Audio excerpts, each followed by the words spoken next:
There we go. Okay.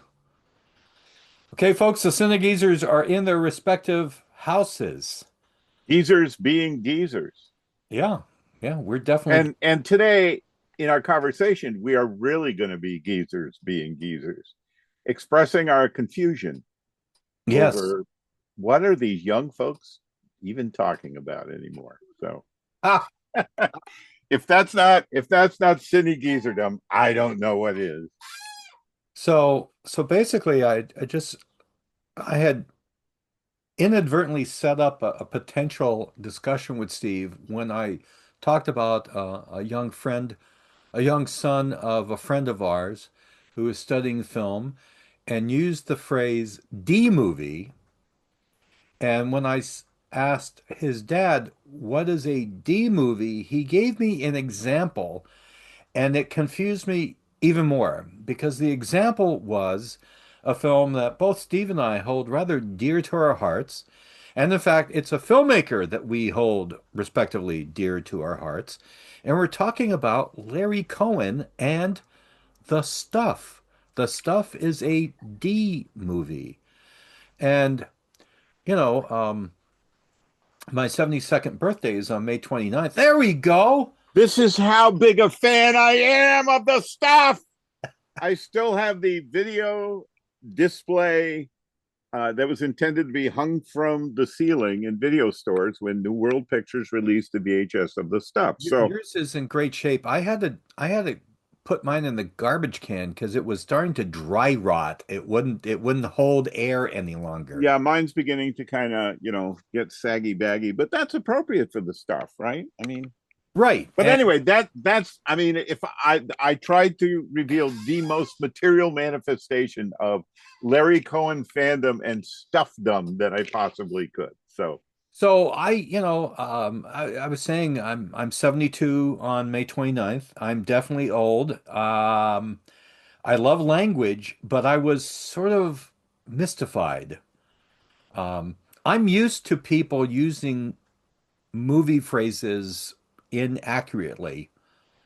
And that's also part of being a geezer. We take offense at language not being used properly. that's very geezer. And then we're proved wrong because we are then told we don't understand how the language has moved on. For instance, Mike, have you noted how they now treat quotation marks? You are supposed to use, full quotation marks when it's a quote within a quotation and single quotation marks when you're blocking out a quote.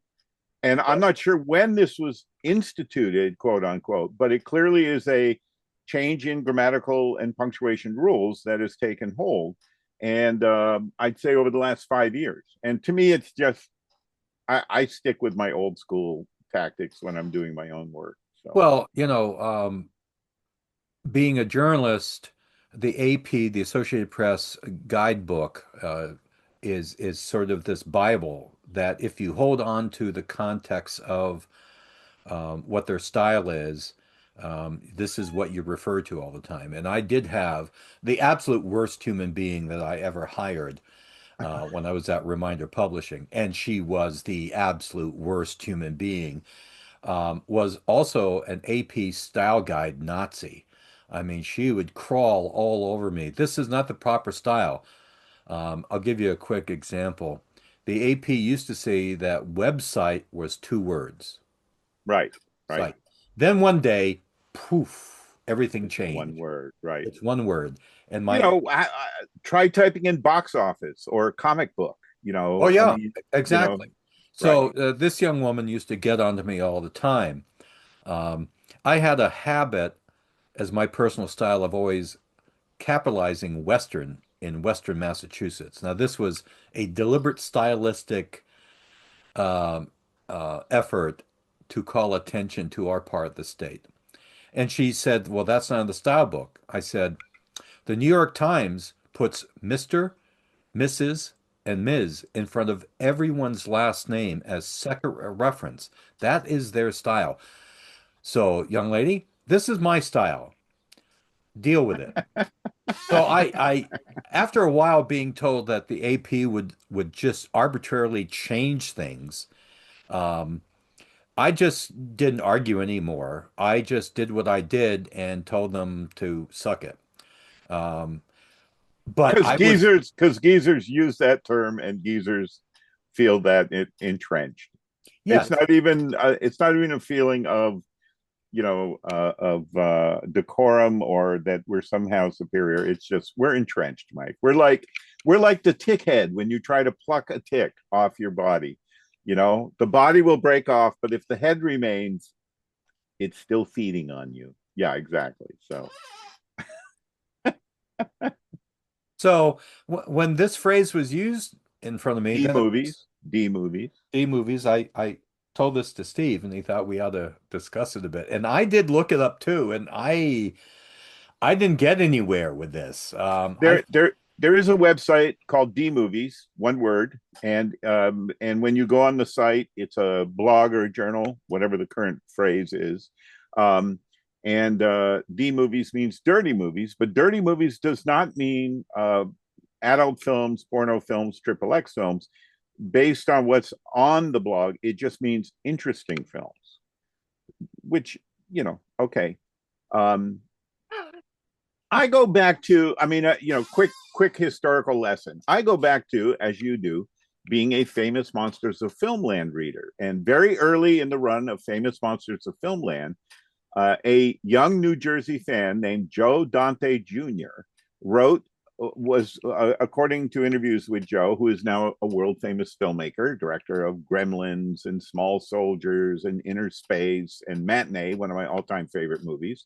Um, Joe Dante wanted to get his letters published in Famous Monsters of Filmland, as many young monster fans did. And he would write continually to Famous Monsters, which I will italicize as FM, as the magazine did. And at some point, Forrest J. Ackerman, the editor and founder of Famous Monsters, liked a letter in which Joe enumerated what he considered the worst horror films he had seen or monster movies he had seen. And Ackerman rewrote Joe's letter and published it as a self-standing article. I think it was Famous Monsters of Filmland number 11, and published it under the title Dante's Inferno and listed the top 50 worst monster movies. And Joe Dante, in interviews, has said he was proud, but at the same time, he was confused because it wasn't the letter he'd written. He also had said four used words that Joe didn't know the definition to at the time. Although rereading the article, I'm not sure which words those would have been. It created a problem that the publisher, James Warren, immediately lashed out at Forrest J. Ackerman about, which was he had named films released by studios who provided press information to Famous Monsters and stills for free, and was reprimanded and told to never do that again.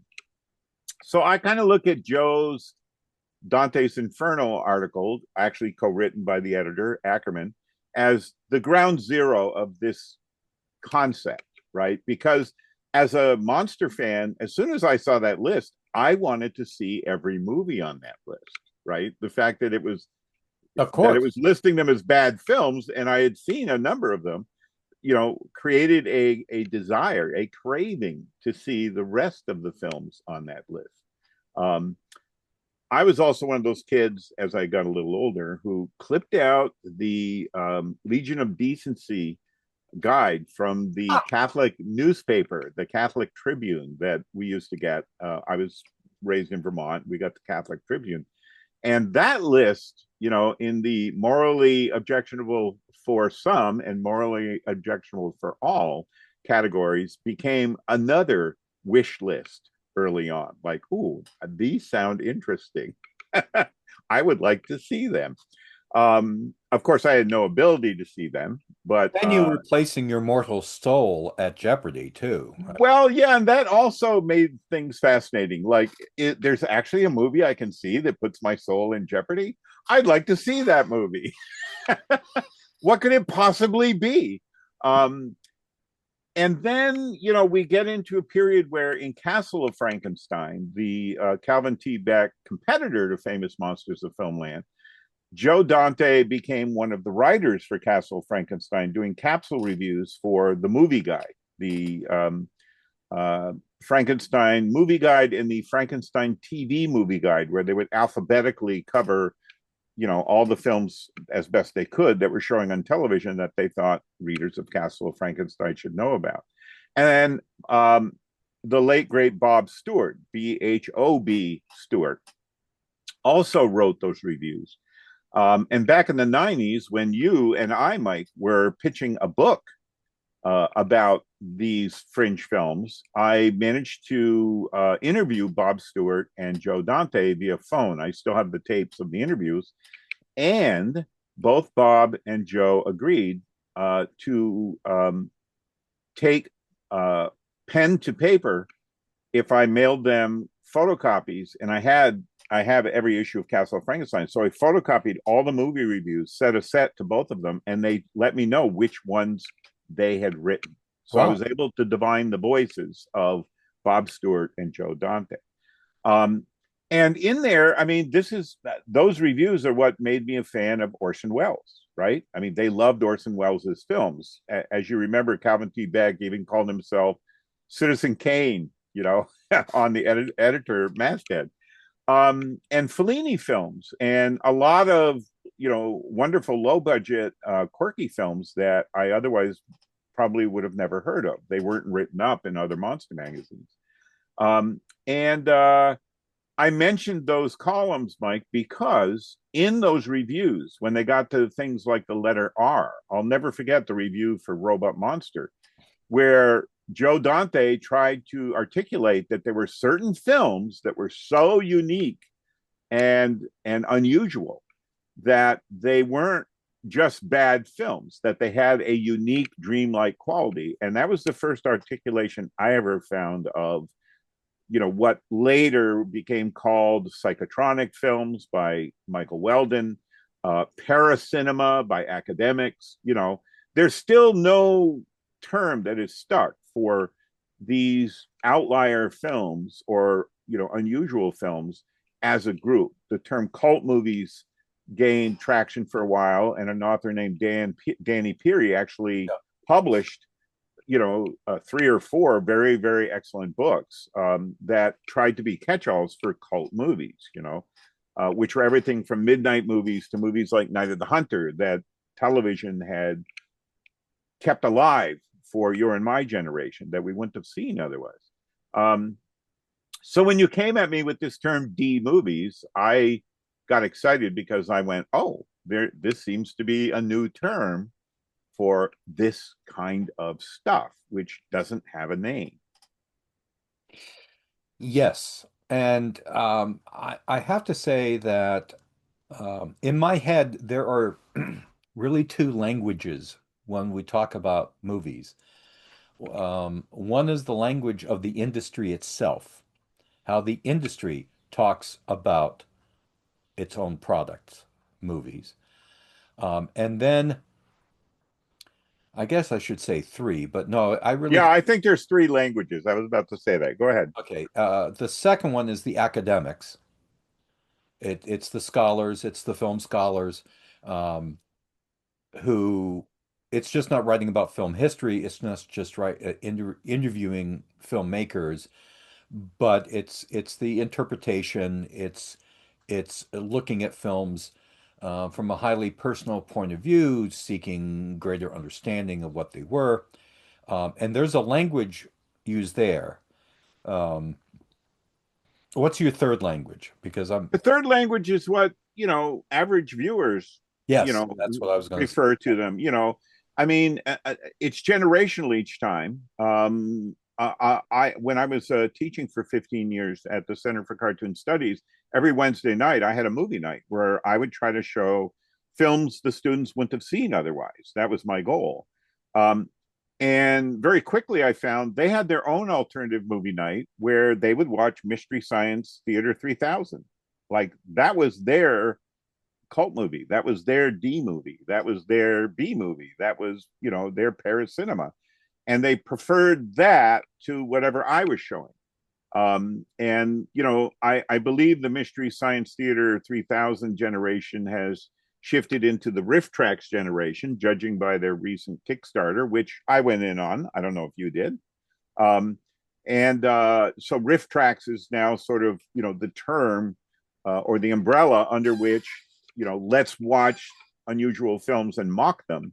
Right. Uh, and that really started with the two brothers who wrote, the books about movie turkeys, Yeah. right? That where The they Medved the brothers. Yes. Medved brothers, and they built, when they wrote that first book, they were who knew who they were, and it really built them as a brand. And one of the brothers splintered off and became a critic for essentially fundamentalist Christian audiences, family films, what would be proper for a devout viewer. But the Medved brothers, they're calling these films turkeys, is another iteration in this de-evolution or evolution of terminology. So I think there's three at all times. I think there's three now. There's the industry terms. You and I did a whole Cine-Geezers about Variety, and the trade industry journal Variety and the language they used. Everything from knaves to I don't know.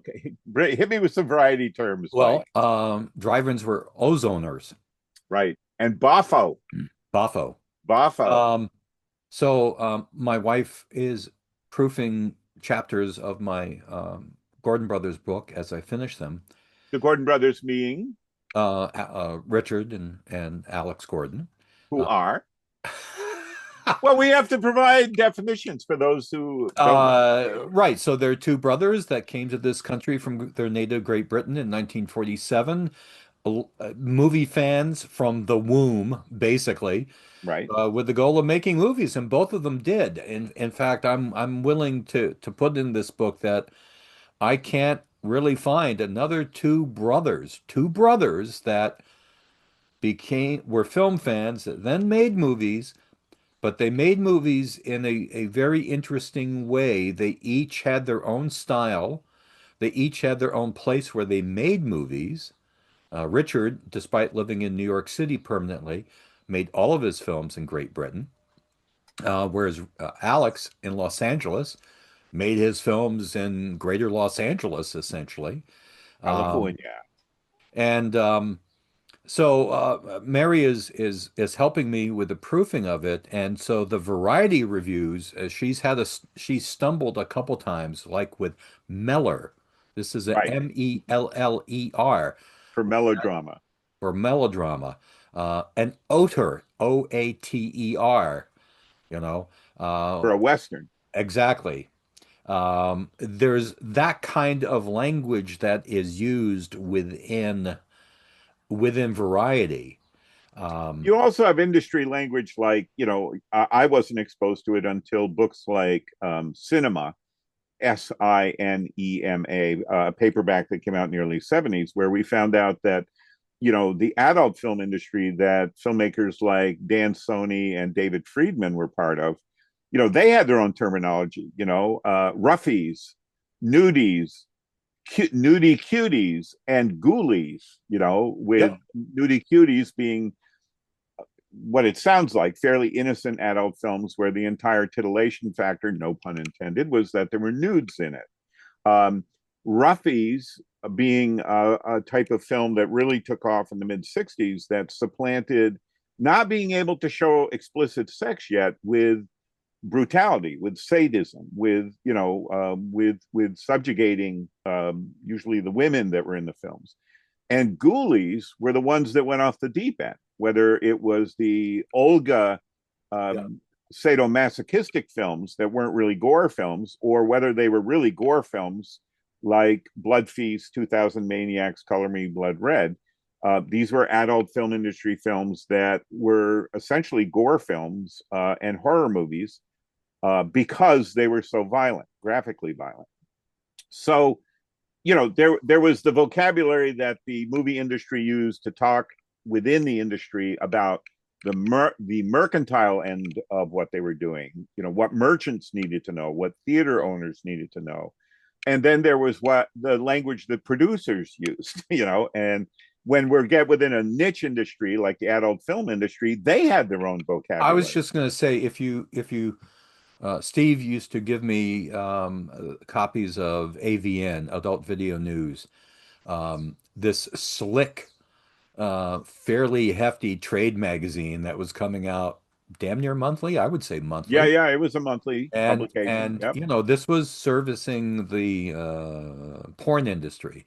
yep. So there was a number of abbreviations and phrases that related simply to hardcore pornography that, um, a DP.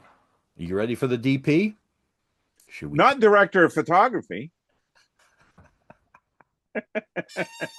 Um, to earn our adult rating here on YouTube, it's double penetration. There you go. Or for Now, I mean, DP is the term you'll see in interviews with mainstream industry talking about the people, and director it of was photography. director of photography. Absolutely. So So, sometimes these abbreviative terms had multiple meanings depending so which. even so within the industry, movies are like any other industry. They have jargon, Right. you know. Um, and sometimes the jargon, as we've been relating here for a few minutes, is sort of easy to figure out. I mean, really, Sometimes it's not. I mean, my beloved wife Marjorie was a school psychologist until she retired, and one of her and our all-time best friends was also a school psychologist. And when they would get together for lunch, if I was there, I didn't know what they were talking about right, because it right. was all abbreviations for terminology that was very meaningful to them in that profession that they both worked in, Having earned their having living. covered school committees for many, many, Oh yeah, many years, I realized that in government, there is no more jargon-prone field than education. It's yeah. astonishing. The acronyms, the jargon. It's like, what are you guys talking about? Well, and when I was doing Tyrant, my dinosaur comic, S.R. Bassett's Tyrant, registered trademark, and I The was, successful mention the successful Kickstarter. yeah, Come on, come on. which was just kickstarted by a publisher named Lighthouse. Chris Stevens is the founder and publisher at Lighthouse. They mounted a Kickstarter to do two reprint editions of Tyrant. That was very successful. That was in March and April. But when I was doing Tyrant in the mid 90s, I went from being a lay person who liked to draw dinosaurs to an artist writer who was trying to learn the science and the discipline of paleontology to upgrade what I was doing, to make it scientifically as accurate as I possibly could. And Mike, I needed 5 different dictionaries to read almost any of the published papers about fossil finds in paleontology because they were using geological terms, they were using zoological terms, they were using paleontological terms. And the language discipline of each science, I had 5 different dictionaries that I would have to refer to. Now, D film is new to me, and it was new to you. And I would love it if anyone out there who's paid attention this long to our babbling has some sort of insight as to where D movie came from. I went looking online and found only the website. And IMDb and other lists for movies that start with the letter D. And I'm sure since The Stuff by Larry Cohen, which none of which has the letter D in a primary place of pride, it's not referring to that. And I'm curious where it came from. I suspect it's a response to Cine-Geezers like you and I for at least a quarter century, if not a half century now, going, no, no, no, no, that's not a B movie, Ah, right? Because the ah, term B ah. movie was applied for ages, long after what the industry called the B film ceased to exist. There were no more B movies made after the 1950s. There were low budget films, but they weren't called B movies anymore. B movie was a very specific thing. A studio had an A film and they had a B film, which referred to the production level and also the way these films would be double billed when they were released, right? And the A Right. film would be top of the program. That's the movie that got the money from you're paying your 25 cents to $12 at the box office. The B film was the bottom of the bill. Usually a flat fee was paid for that film, and Yes. that's all it would earn, Right. and Which is that ceased to be in the which mid is why. 50s. Oh, go ahead. No, go ahead. I was just going to say, which is why when you actually start looking at newspaper ads, um, looking at theater ads, looking in the theater ads and newspapers, especially if they're in smaller towns or rural papers, you're not going to see a whole bunch of theaters that were running the A product. No, If they ran the A product, they ran it as second run or third run. And right. so, in other words, you could go to New York City and go to a Warner Brothers owned theater and see Casablanca there. But if you went back to your own small town, to your own small theater, they wouldn't get Casablanca until the terms had come down to something they could afford. Instead, what these theaters would do is they would book B movies. They would put together these programs, and the program frequently was a cartoon, a newsreel. If it was um, um, a program for children, there'd be a serial chapter, and then Right. there would be two movies. And we have to remember that movies then were running a feature film. A good feature film run was 70 minutes. You wanted to go over an hour, but these theater owners and managers would put together these rather inexpensive programs because that's what they could afford.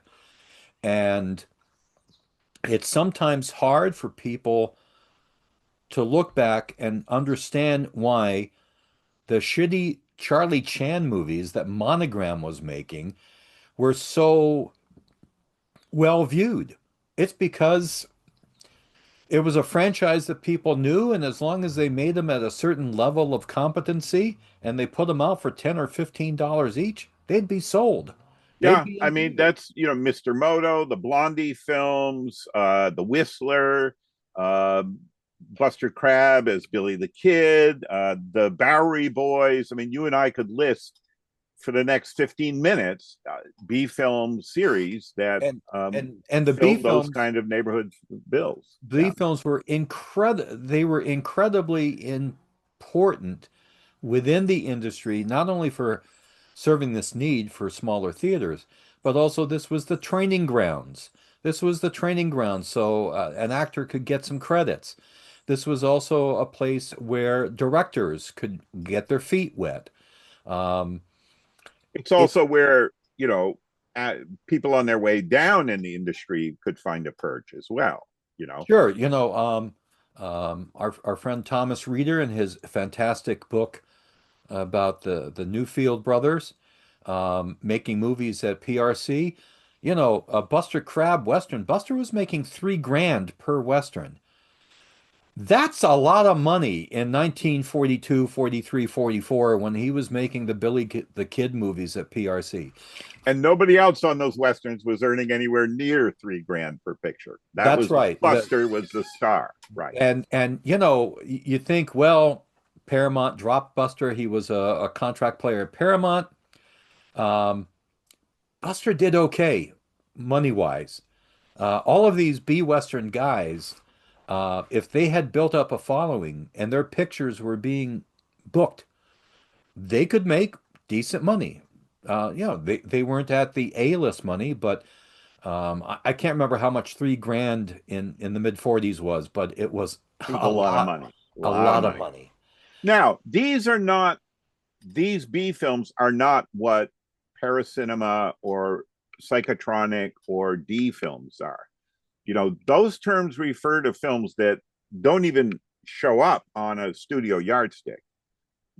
These are the films that are fringe to those B films. Okay. Which is And why some of them are B films that somehow transcended the status of B film, or some of them are low budget films that were considered complete aberrations in their day. Plan 9 from Outer Space being a premier example, right? Released at the end of the existence of DCA, the Distributors Corporation of America, and it's one of the last films they released, and yet it's probably the most seen DCA film that was ever released now, because Ed Wood was elevated by the Medved brothers into the pantheon of the worst film director ever, which Ed Wood was not. No, no, it's not. And it immortalized his body of work and elevated his key films, which would probably be Plan 9 from Outer Space, Bride of the Monster, um, Jailbait. Jailbait, but Jailbait's less popular than Plan 9. Well, honestly, because Jailbait is a real movie. Right. So, Plan 9 is barely a real movie. now when I hear a term like D film applied to a film like Larry Cohen's The Stuff, well, I make the perhaps erroneous assumption, and please correct us if I'm wrong, that all of Larry Cohen's films, or most of Larry Cohen's films, would fit that tag. I don't know that. I'm not sure if we're completely misconstruing what D film might be a reference to. But, Larry Cohen was somebody who made his bread and butter working in mainstream television industry, but very rarely had a shot at mainstream studio films. Usually only as a writer. He wrote some excellent films like Bestseller with James Woods and Brian Dennehy that got mainstream play. But by and large, Larry was making scrappy little non-union independent films that he would shoot on the fly in New York City without permits or permission. And he would cobble together these pretty brilliant little movies. And, it's everything from Black Caesar and Hell Up in Harlem to God Told Me To, aka The Demon, and The Stuff. He would pull in real actors. There were actors who loved working with Larry Cohen because, let's face it, he challenged those actors in ways a studio never would. And, some of them were high-end award-winning actors, and some of them, like David Carradine, were known actors who had a star status within the realm of New World Pictures, American International Pictures, and TV with Kung Fu. And Larry Cohen would cast someone like David Carradine. And now we're at a point where, revered contemporary filmmakers like Quentin Tarantino made sure he wrote the perfect screenplay for David Carradine, and it's David Carradine's last great role in Kill Bill Parts 1 and 2. All of this is apart from the industry terms you and I have been talking about up to this point. And the problem is there isn't a lasting term for this kind of cinema, I continue to use the phrase low budget cinema, but I realize that is not that's not um applicable. it's when you look at, okay, we're talking about the stuff is definitely low budget. That's no two ways about that. That doesn't mean he doesn't have good actors in it, because he does. Paul Got some Sorvino, great actors in it, including Michael Michael Moriarty, who did, Michael Moriarty. yeah. The problem that I've got with all of this is that simply defining a picture by its budget is not doing anybody any favors. Okay, so what was the Do uh, you think it's by budget, Mike, or do you think it's by exclusion? Right. I well, mean, I would ask. Here, I'll throw one out. Dune was an incredibly expensive film, the Dino De Laurentiis production of Dune, but it's become a slice of Paris cinema or cult film because even its cult director David Lynch disowned it. right. So it has this weird pedigree within the pedigree of a very exceptional, bizarre filmmaker, David Lynch, because Lynch said, I disown this, or he kept his name on it, so he didn't divest himself of it, but it's not the film he made or wanted to make. And then he put the Alan Smithy name on the TV movie attempt to restore footage to it, and he just went, no, no, no, no, no, no. So here we have an incredibly expensive major studio film from Universal Studios that has entered this lexicon that we're dancing around. And it has nothing to do with budget. And I'm sure you and I could think of other big budget films that, have become embraced in this way. And then there's fairly big budget films like Buckaroo Banzai that by design, seems to be an aberration. Well, I think my maybe I'm not articulating this the right way. I just think that, the shoebox of a phrase like D films or the shoebox of um, low budget film attempts to carry with it a definition which I think is not beneficial because, all right, um, the Blair Witch Project is an example of an outsider film made with relatively little money that pushed all of the right buttons at all the right times. It got picked up by a small distributor who worked that marketing angle incredibly well, including one of the industry's first truly effective websites, because the website purported that everything in Blair Witch was true and Right. provided all of this incredible constructed backstory about like where this footage was actually found, et cetera, et cetera. A buddy of mine who is a complete and total cynic called me up and he says, "I just saw that website. Oh my God, I got to see this movie. I mean, it's." And I said to him, "No, Dave, it's make believe. Right. It's Right. a very well constructed horror movie.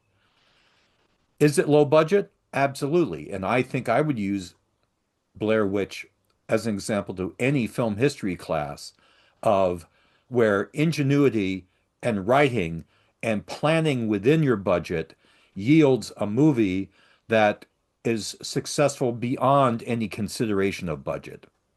Yeah. And editing. I mean, it's the editing that shaped that film. It Sure. really took its final form that propelled it, in the process of winnowing it down from miles of footage beyond anything we're ever going to see connected with Blair Witch. Um, Sometimes, but it was sometimes, lightning in a bottle.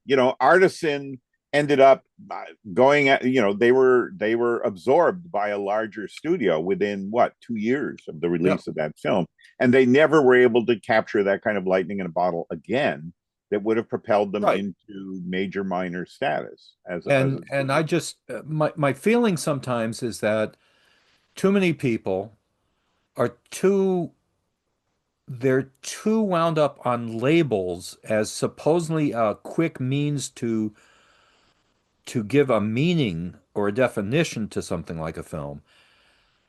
And it's really sort of a cheat to everyone. It's a cheat to an audience. All right. Now Steve, like me, we've seen these big epic Marvel movies. I have now, I'll go on record here on video. I don't want to ever see a freaking Marvel movie again. I especially don't want to see these Marvel movies they are planning about the end of all these characters and they're reborn or they're killed or there's this, suddenly Doctor Doom is freaking God. I don't want to see any of that shit. It's not interesting to me. And And it doesn't matter. Cine-Geezer viewers, this is coming from the man who for years told me I was I was the one who needed to get over it and go see some of these Marvel movies, right? Well, So some of them. welcome to the come to Jesus moment of G. Michael Dobbs on the MCU. Um, but you know what I'm saying here. To me, money doesn't mean anything if the movie is good. If the movie works and it's quote low budget, congratulations. That means that you used your resources well. Writing, editing, acting, Everything. everything. You used them really, really well. It made it all work. And then you can see a big budget something or other that just sort of just lays there. And it doesn't matter how much money you've tossed at it, you know? It's interesting though, because we now also have, like, I don't know how the current generation would consider a film like Hudson Hawk. Okay. I saw Hudson Hawk with a mutual friend of yours and mine, and we were both appalled. We saw it in the theater when it was new, and it had nothing. It offered nothing to us, Right. and it's only memorable for its awfulness. And yet, I have seen Hudson Hawk referred to of late as a film of interest. Right. I have gone back and revisited films like the 1960s uh, 007 aberration Casino Royale, the Bond film that was not made as part of the Bond franchise that Right. Sean Connery was the star of at that time. Now, Casino Royale is a film that I have friends who love that film. In fact, I bought the soundtrack CD years ago. You know, I buy a lot of music soundtracks to listen to as background music when I'm working my drawing studio.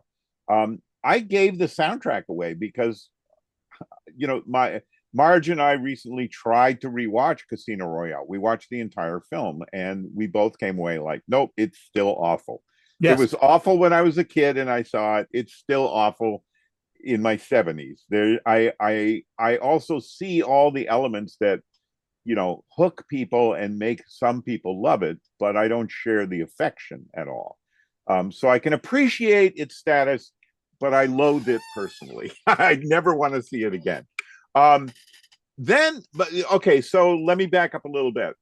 I understand what you're saying, Mike, and I agree with you intellectually, but emotionally, any term that makes any young person want to see any old film is fine with me, Okay. right? If Of there's a course, of label that course. makes the stuff attractive to somebody who's going to spend time with Larry Cohen and the stuff, more power to them. Then there's labels that I brought some artifacts with me. Okay, so when let's see, what year is this from? So back in far away 2022, when the current Scream movie was playing in theaters, there was a character in that Scream movie, which I saw in the theater, as I've seen all the Scream movies. It was not a particularly good one.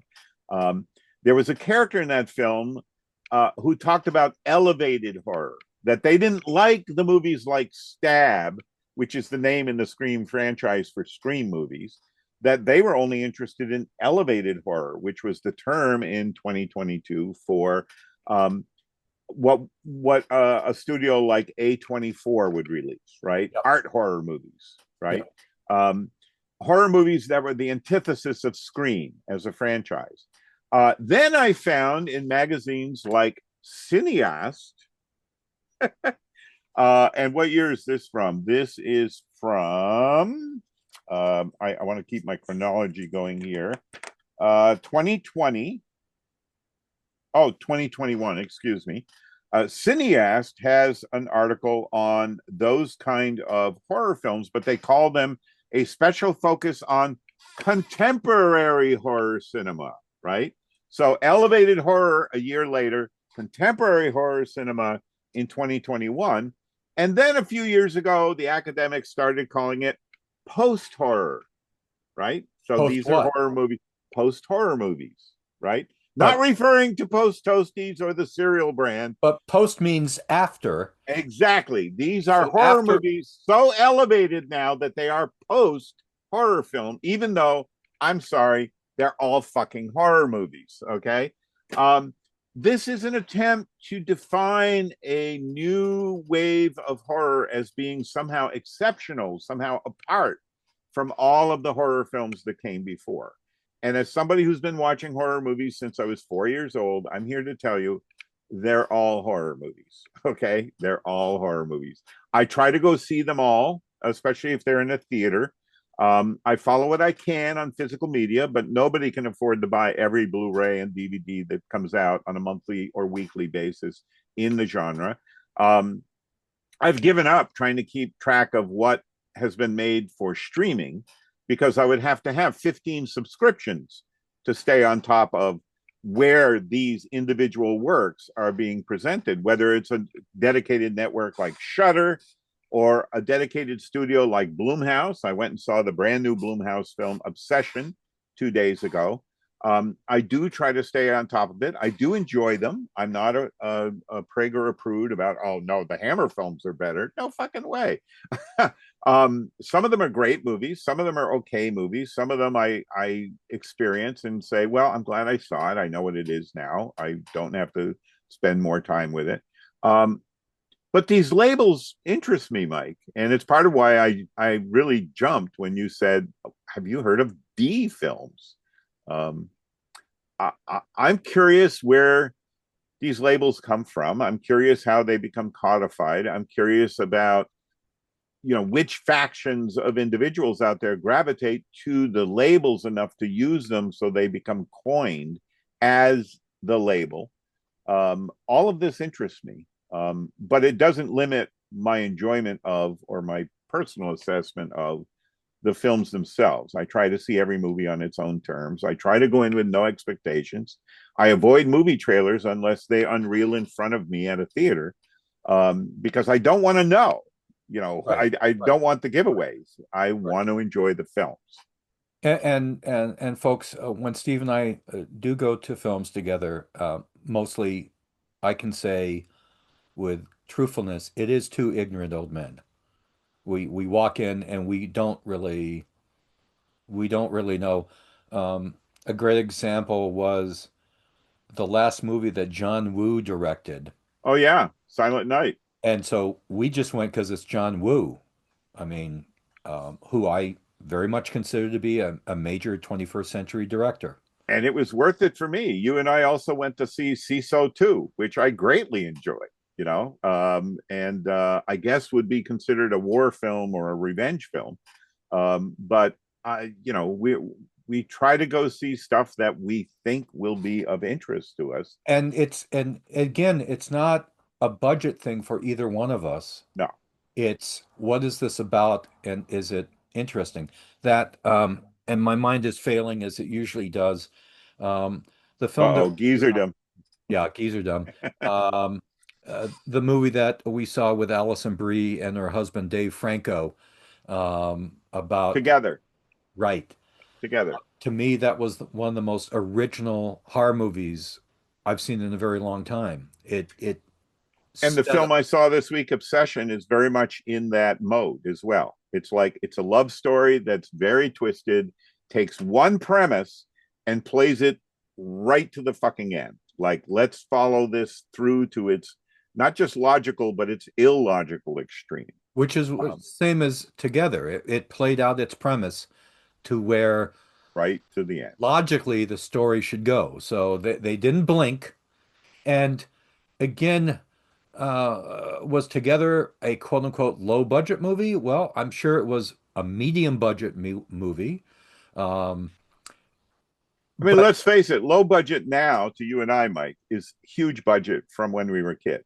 I oh, just watched a very good independent horror film called Honeymoon that was made a few years ago. It's got four people in it. It's shot at a finite location, or locations that are put together to make a single location, which is basically a couple of cabins by a lake. Um, and yet it cost $1 million to make it. And it's like, wow. I mean, $1 million is still a lot of money to me. But I understand in the industry, well, that's not $400 million. So right, it's a right, low budget movie. right. $1 million, if you took every film Roger Corman made between 1954 and 1970, it might have added up to $1 million. Well, yeah, Maybe and two and million if you put in them all together, all the budgets. my work on the Gordon Brothers book, I mean, Alex was making these films at American International Pictures in the mid to late 50s, and they were being made for like 60 grand each, with a Yeah, shooting schedule of 5 to 6 days, 60 grand.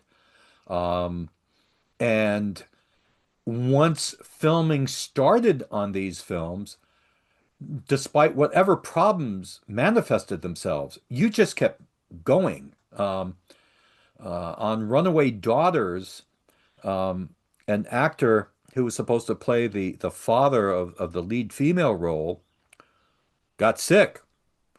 And Alex, who was producing the movie, literally sat down and thought, who can I get? right.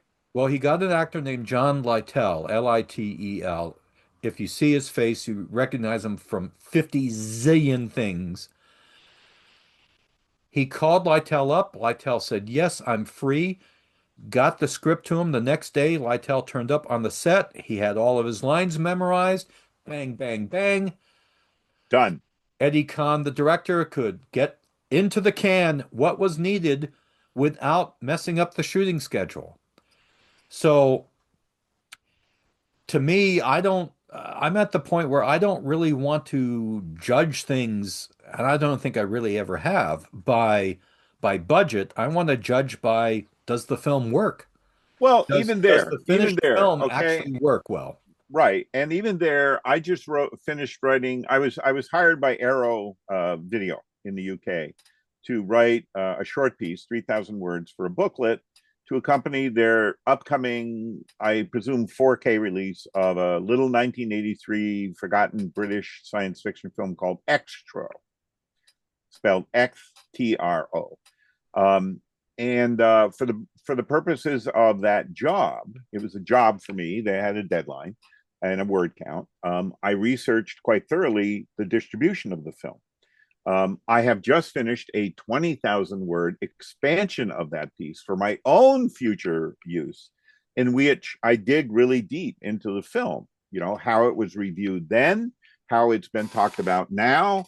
And I bring it up, Mike, because that film was shot independently in the UK by Harry Bromley Davenport. It was his second feature film. It was shot in a very finite period of time, a few weeks, $60,000 budget. That's what he had.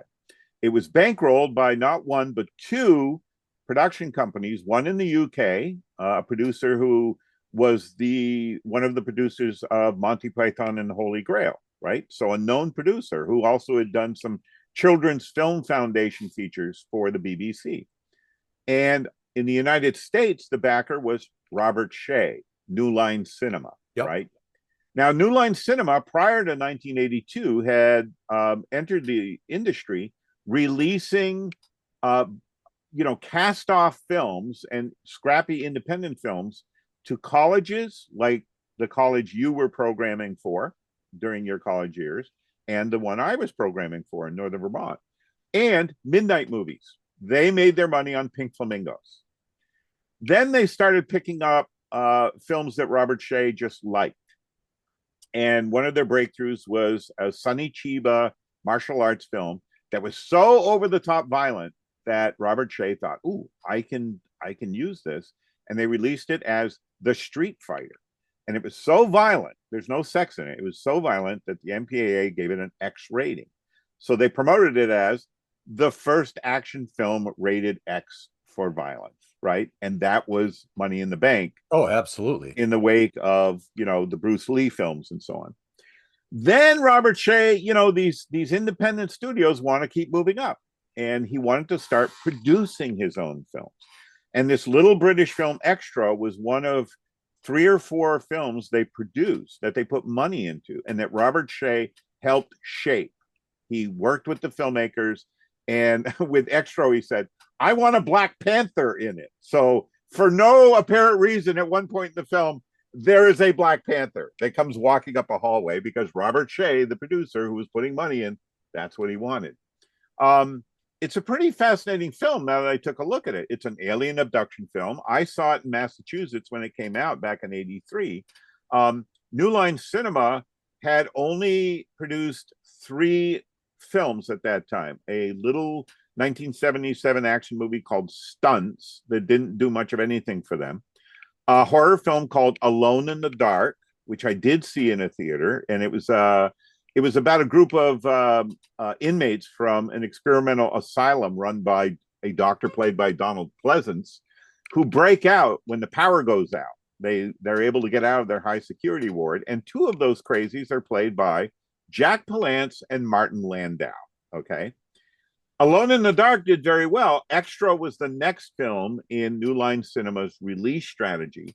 And that movie, when I tracked it on newspapers.com, Mike, it played for 3 years theatrically in America. And during that time, New Line had an even greater success with two other pickups, films they didn't produce, The Evil Dead, Mhm. and they cleared the legal morass with Texas Chainsaw Massacre and put it back in theaters, this time sharing the money with the filmmakers, which the original distributor, Bryanstone Pictures, had not done.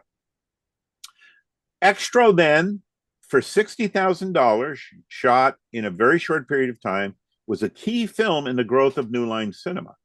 And their breakthrough film a year later was A Nightmare on Elm Street by Wes Craven. That's the film that made New Line a major studio. And, you know, they're the studio that produced all of the Peter Jackson, Lord of the Rings, and Hobbit features, right? Mega, mega, mega, mega budget movies, by which time they had been absorbed by Warner Brothers, a mega, mega, mega, mega studio. Um, and, you know, so I dug into Extro, and I guess it would be a D film to me because it gets minor attention from academics, one of whom tried to argue that, oh, this was a film reasserting how the patriarchy needs to assert themselves. It's a very conservative film. But when I actually watched the movie, to me, it's the opposite of that completely. In fact, it demonizes the patriarchy. It's about a father who's abducted by a UFO. When he comes back, he's no longer a human being. He grooms and infects his pre adolescent son and then kidnaps him. They leave at the end of the movie in the same UFO that he arrived in. And the movie's really about the plight of the single mother, right? Like she's just abandoned at the end of the movie. And at the beginning of the movie, she was abandoned 3 years earlier. I'm not saying it's a feminist film, but I'm also looking at it going, well, these academics are wrong. So even within the realm of paracinema, right, and these academic texts like post horror, I'm finding a lot of presumptions and a lot of attitudes that when you actually watch the movie and not just read their essay and take it at face value, it's like, wait a minute, they're misrepresenting this movie, right? Even the way the plot is described in the academic text that I take on in my longer draft essay. It's like, no, you're describing the film being this, but when I watch the movie, it's very different from what I'm being told in these essays. Right. All of which interests me because the young man who said to you he's interested in D films is planning on being an academic writing about these movies. So I would very much look forward to reading what they write. Sure. Sure. Me too. But would you spend $125 on a book called Post Horror? I would not. Because it's an academic press book, and these are $75 to $150 books because they're being published for college libraries and universities and books assigned as essential texts in media studies classes. And as you know, as a college student, and as I learned as a college student in the 70s, that's big bucks when you're a college student. And now these publishers make a lot of fucking money on these books, Oh, you know, absolutely. and they don't pay the authors, right? The authors don't own their copyrights. That's another whole conversation.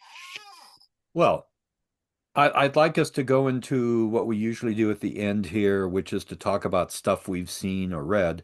Um, and I want to invite anybody who wants to get into the discussion about what is a D movie, what are some of these terms that are being tossed out these days.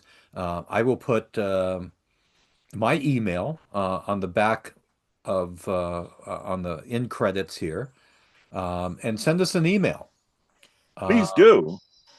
even send us a video if you Let's go further. If you'd like to join us to extend this conversation, write to Mike. yeah. And We'd love to talk to somebody who's really into this shit right now. right. I'd be very curious about it. Um, but I think ultimately, especially having reached the age that I've reached, a lot of labels are pretty meaningless. If a film is interesting, the labels that are attached to it may not really do it any justice in terms of describing what the experience is watching it. I mean, that's just for me. Um, Sometimes I really think that labels are used in such a way to try to control reaction. Um, and what you certainly do, and what I have done, is to try to set those expectations, artificial expectations that um, are trying to be achieved through however a movie is marketed or whatever the reputation is. Set those aside and let's just watch the freaking movie. Now, you had your experience with Casino Royale. Um, I'm listening, to the Gilbert Gottfried podcast and the subsequent podcast by Frank Santra Padre called Fun for All. Um, People think It's a Mad, Mad, Mad, Mad World is a good movie. People think 1941 is a good movie. I would compare those two as being, Oh, yeah. you know, But to me, it was like, okay, I know I saw that as a kid. I know that I saw it on TV. I sat and rewatched it recently. me too. Let's talk about It's a Mad, Mad, Mad, Mad, Mad, Mad World. So my problem with it is that number one, I don't think the director Stanley Kramer had any real feel for comedy. And This I think he was a humorless son of a bitch, but so so this is the guy who made On the Beach. This is the guy who made Judgment at Nuremberg. This right. is the guy who made social conflict and social justice movies. He was a Who's very serious filmmaker. guess who's coming to dinner? Stanley Kubrick, not Stanley That's Kubrick, a Stanley much Kramer. funnier film, actually. But so the whole premise of it is that we are going to assemble a cast of all of these comic actors and flat out comedians. It's going to be a chase movie where the goal is all of these people are trying to find the loot of the gangster played by Jimmy Cagney, who literally kicks the bucket at the beginning of the film. Right. Um, and it just doesn't work. It goes on and on and on, and the whatever thin narrative that the film has, that story gets it just shuts down so we can do a bit. The best bit in the entire freaking film is Jonathan Winters demolishing a gas station Yes. because Yes. he's so pissed off at the Phil Silvers character. And what I have read is that that was a lot of actual improv by Winters. Kramer at least had the common sense that when I'll Jonathan get out of his Winters way. was yeah, he was off the range, right? Right. Just Right. let him do his thing. Um, but so much of the film is just this bloated set pieces that are not funny, involving people that are not used. I mean, teaming up Buddy Hackett and Mickey Rooney is not It's a bad successful, idea. It's a bad you idea. know? Yeah. Um, and yet there are people who revere this thing because they believe that it's an epic comedy that works. There's a lot of people who believe that comedy can never be epic. Although I will disagree with that to a certain extent, because Buster Keaton's The General is indeed an epic story. Uh, Well, the General, the Gold Rush. I mean, you and I could name a number of classic comedies that work, and some of them were huge successes that had the means to be made, that in the way they needed to be made. But the but General was not a successful or popular film in its day, no, it unfortunately. has become something quite else with the passage Exactly, of time. exactly. But it's earned that status in a way that Mad, Mad, Mad World doesn't feel earned to me. 1941, the Steven Spielberg comedy, I consider it a blood brother to Mad, Mad World because it's a big, long, overlong, bloated, over budgeted, not funny comedy that also cast every current popular comedian, including from Saturday Night Live at that time, thinking if we cram all this shit together into one big mega production, it's how could it miss? And boy, does it miss. So, Right, but there's because people who love 1941, love it, love it, love it. well, I'm glad there's people who love it. I remember sitting in the theater going, "What is this thing?" I mean, honestly, it's like, I was okay, at the premiere in New York City with Rick Veitch because we did the graphic novel. And New York City premiere, the Saturday Night Live crew was there. We didn't get to meet them. We were lowly comic artists, but they were there. And you could feel the energy and the oxygen suck out of the theater in the first 20 minutes. And the laughter stopped. And nobody spoke to anybody at the end of the movie. It was a grueling experience to be in that theater. Um, because basically it fails on being funny. right. It's not funny. There's a whole that whole thing with you'll have to help me with the actor. Was it Treat Williams as a Yeah, yeah, rapist? yeah, yeah. As a rapist. And you had told me that in the script it was more like he was a werewolf. I mean, there Yeah, well, Rick and I played that up like a Jekyll and Hyde thing, yeah. you know. Yeah. But in the film, he's just a rapist. I mean, this is a guy who's, and it was Treat Williams. You're right. Um, and how they've got Toshiro Mifune as the commander of the Japanese sub, and Christopher Lee as the Nazi equivalent officer who's aboard the sub to observe what their allies, the Axis ally, is doing, and it just doesn't work. They don't use Mifune. They don't use Christopher Well, Lee. no, especially since uh, and again, correct me, it's been years. Lee's character doesn't know Japanese, and Mifune's character doesn't know German, so they're Right. speaking Japanese and German at one another, With and subtitles. and Right. somehow this is supposed to be funny, and it's like it's not funny. It doesn't even approach funny. It is so wrong-headed. And Uh, this is the filmmaker who, with Jaws, which I just saw again in a theater twice last year, I mean, that movie is brilliant. It is a flawless movie. It is a brilliant piece of work. Spielberg knew how to make a film. He still knows how to make a film, Absolutely. but you don't always get it right. Even the No, best filmmakers, and Kramer and Spielberg are comparable filmmakers in terms of the prestige they carried, the box office they earned in their respective generations. yeah. And Spielberg's done some hilarious stuff in the context of his other films, but he didn't know how to craft an epic comedy, and Kramer had no idea how to craft an epic comedy. No, no, no. No. So, what have you seen or read recently that you would recommend to our Okay, Cine-Geezer guests? I have a list. A list. Okay, Woo. so um, I find a lot of stuff, and I tell Steve what I find on Tubi because Tubi has got some remarkable documentaries. These are four that I just watched. I didn't know that they existed. One is a documentary about Turo Santana called Whoa. I Turo. love Turo Santana. Faster Pussycat. Kill, kill. And it's very interesting because it really does talk about her life. It talks her two daughters talk about her as well. It talks about did some of the stories that Turo talked about were they bullshit or not? Um, it's really well done, and it's especially really well done about a personality.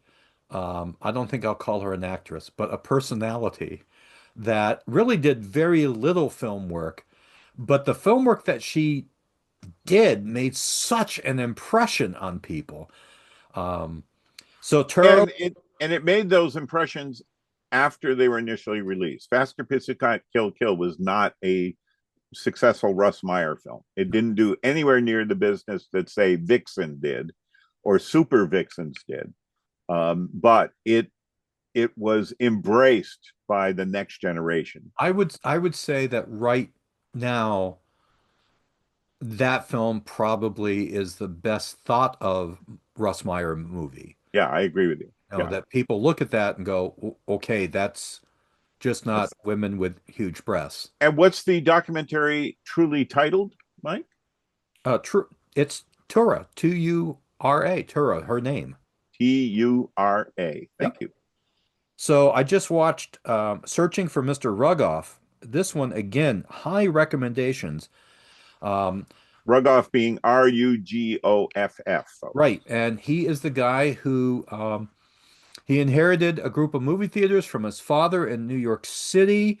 He became not just a theater owner and manager, but then became a distributor with Cinema 5. And basically, the premise of the film is just the impact of the movies that Cinema 5 brought to this country, foreign films. People forget that Cinema 5 was the company that brought Monty Python and the Holy Grail to Yeah. American theaters. Um, and Rugoff was this fascinatingly flawed character whose obsessions and issues ultimately cost him his company. And of course, today, very few people even know who he is. I would recommend anybody of the documentaries I'm going to tell you about, that one, if you really want to understand a lot about current theater, current cinema, or the cinema of the last 40, 50 years, you need to see this about Cinema 5. You need to understand how this is a case of a theater owner saying, I want my theaters not just to make money, I want them to have a reputation for excellence. And now I'm going to look at films overseas. So he brought in Z, for instance. He Yeah, that brought was a in, huge hit. Won the Academy Award, right. that year as best foreign He was the film. guy who brought in all the Lena Wertmuller movies that Yeah. were, again, very, very well received, The Seven profitable art Beauties. films. Yeah, the Seven Beauties in particular. But he also handled domestic fare.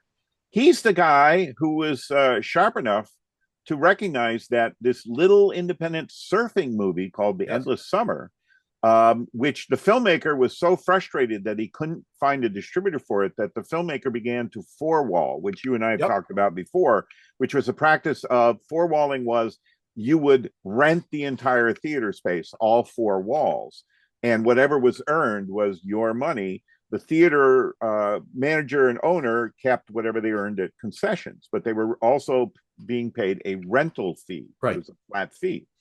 And The Endless Summer got four walled in New York, and Cinema 5 looked at what happened and went, we'll pick this up, we'll distribute it. And they distributed Endless Summer as a mainstream film across the country, which is how I saw it in Vermont. And it was a huge hit, right? It started a genre. This is Um, my, this he is, also released the Hellstrom Chronicle, which was a yep. completely bizarre documentary that was actually framed like a science fiction film. The Hellstrom Chronicle refers to a fictional scientist, an entomologist named Dr. Hellstrom, Niles Hellstrom, who is played by an actor who, through the film, is saying to us, insects are going to take over the world, right? We will be dead as a species, insects will still be here. But the whole film was a hit because it was macro photography. It was essentially a Disney nature film that was packaged as a science fiction film and sold as a documentary.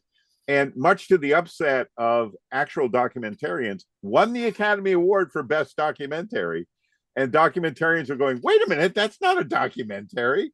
And the Academy voters were like, well, those are real insects and that's real footage, and people love it. So, but So, yeah, Cinema 5 was releasing these kind of films. so I really, if you want to understand a lot of the dynamics of the movie industry in the last 50 years, searching for Mr. Rugoff, Life and Deaths, plural, of Christopher Lee.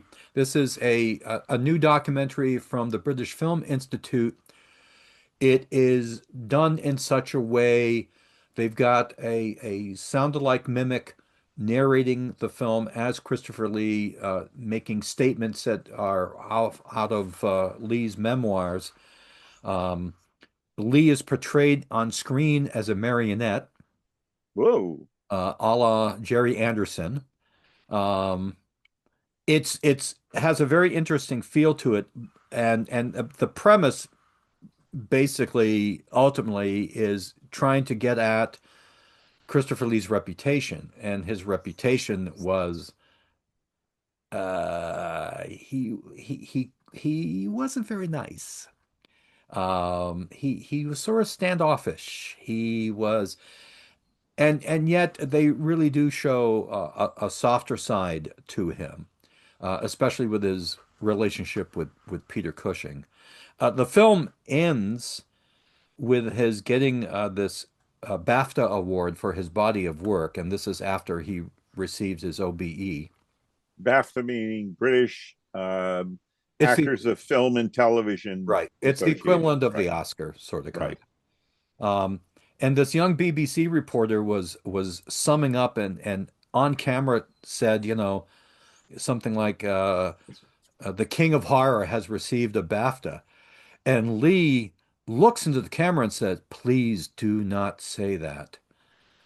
Please, I haven't done a horror film in Oh, many years, and please do not say I'm the king of horror." And the reporter says, "Oh, don't worry, we'll just put it at the end of the piece." "No, please do not say king of horror." Uh, so it was a very interesting film. Again, high recommendations. And the last one, um, sorry, I'm giving you a lot of Oh no, assignments, no, this is good. is a film called Found Emulsion. This is a Canadian documentary about Dawson, Canada.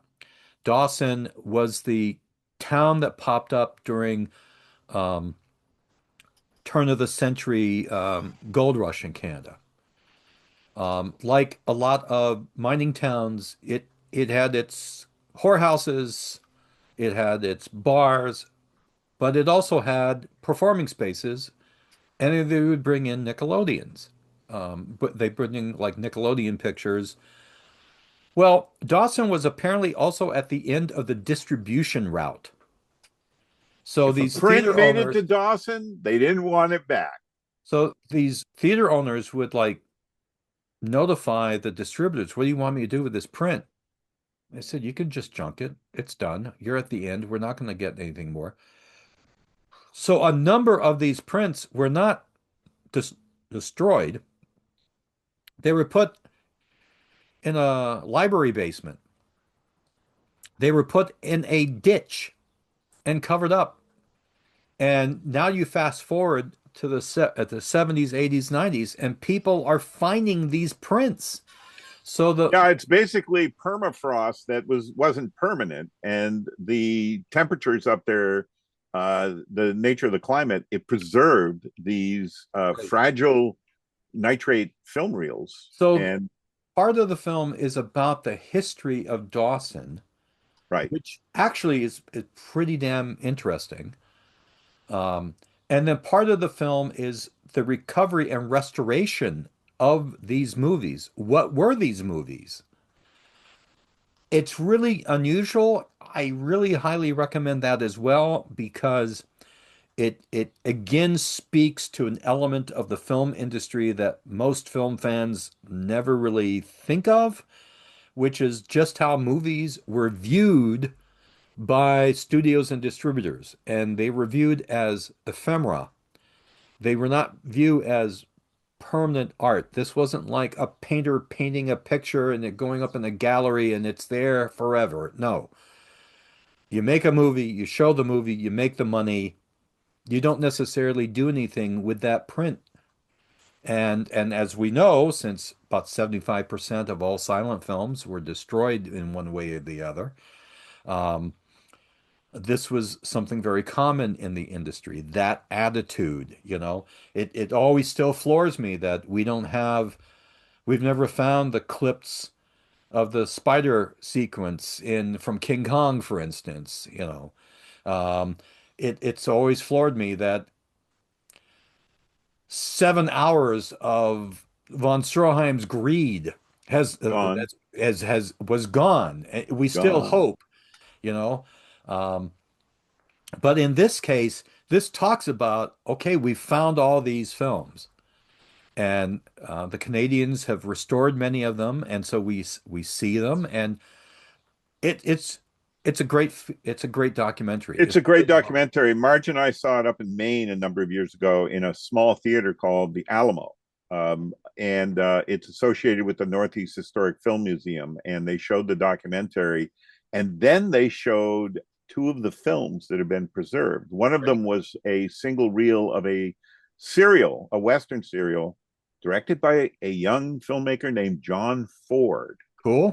And the other was a Douglas Fairbanks feature, basically a tenderfoot comedy in which Fairbanks plays, a uh, uh, city boy, a city mouse who goes out to the Wild West, where he's a completely ridiculous character, but being a Fairbanks comedy triumphs, right?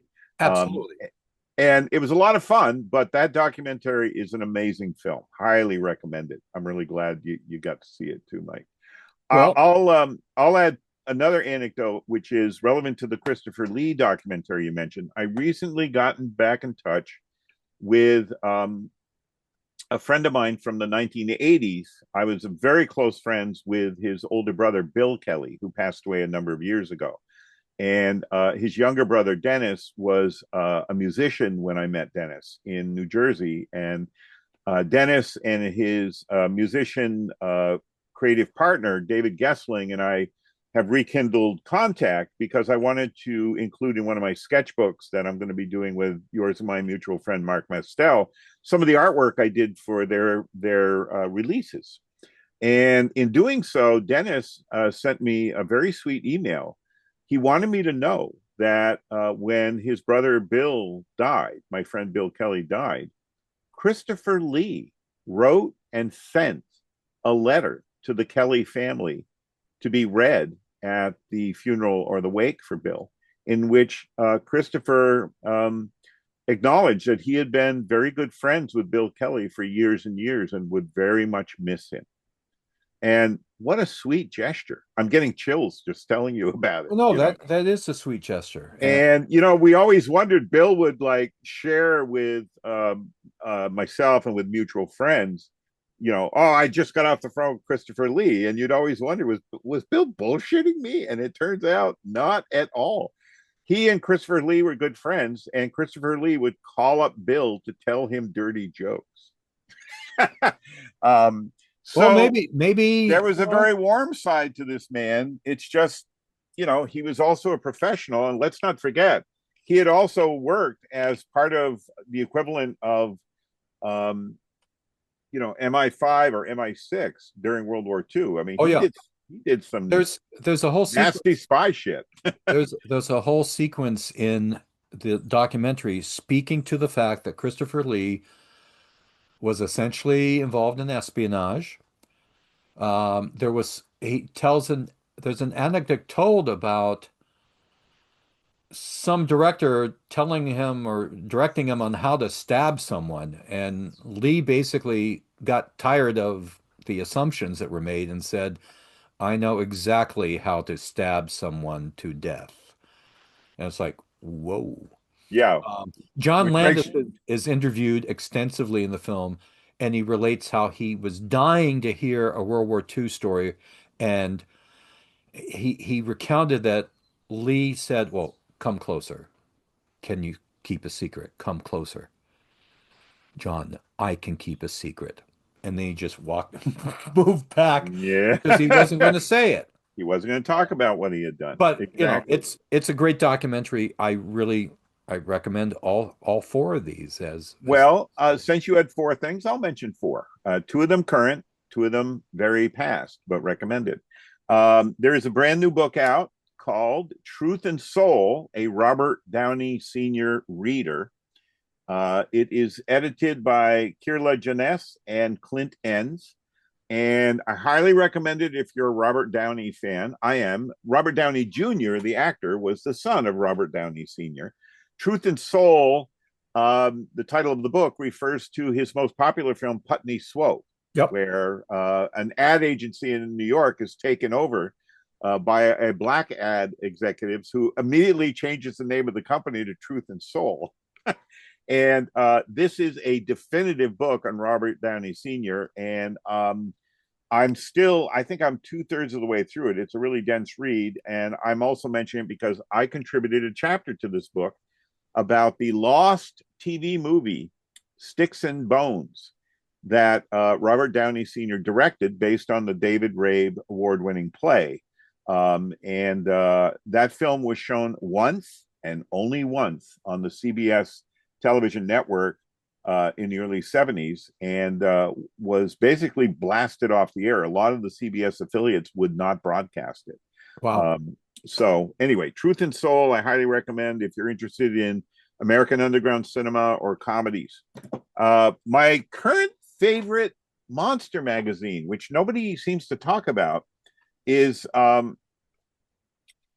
magazine that Ted Boas is continuing to publish called Ted. Candid Monsters, right?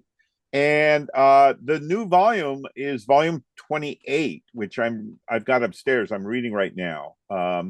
And what he's doing is Ted is walking through chronologically all his favorite horror and monster movies starting in the 30s and some wonderful fantasy films like Thief of Baghdad, 1 Million BC, and so on. Um, and he's gathering together in single issues all the pictures, all the interviews, and all the production facts he can find on every single film that interests him. And it's a really fun magazine. It's available print on demand on Amazon, and I recommend it. I try not to miss a single issue. And finally, because I had promised you four things, I dug back into my library because I wanted a Cine-Geezer treasure to show all of you. And what I pulled were two books that I essentially forgot I had because I had not filed them with my movie books. I had filed them with my art research books, reference books I would use if I'm drawing a comic story or an illustration. They are both by Jack Hagerty and John C. Rogers. And one of them is called The Spaceship Handbook. And what this is a giant hardcover with the history of spaceships in reality and in movies and TV. Wow. And it includes, and comic books, and it includes schematics for every single spaceship, the exterior, the interior, right? This is the schematic for the Tintin graphic novels in which Tintin went to the moon. Terrific book. And I also had racked right next to it The Saucer Fleet, a thinner hardcover, but this is every flying saucer from every movie and TV show, including schematics for Wow. every flying saucer from every movie and every TV show. And these are long out of print. You can still find them on sites like AB Books and on eBay. But if you're into this shit, these two books are the books to have. I'm impressed. There you go. Well, folks, this has been another episode of Cine-Geezers. Two old men talking movies. Yeah, two old men talking about shit they don't know anything about when we get into a term like D movies. And we are appealing to all of you. Please follow up in the comments here or with personal emails direct to Maestro G. Michael Dobbs. What are you into with movies? What terms are currently out there for unusual films? And you got to learn us. You got to teach us what we don't know because we're old geezers and we don't know a lot of shit. So we need some learning, right, Mike? We need some learning. Yeah, yeah, yeah. We need to be kept up Yeah. with the lingo that the kids are using these days. All right, everybody. We'll be back and soon covering movies made in our home states. What's your home state, Mike? W- Well, my home state is Western Massachusetts. And what's my home state? Vermont. So we're going to be talking about New England cinema. Absolutely. All right, folks, stay tuned.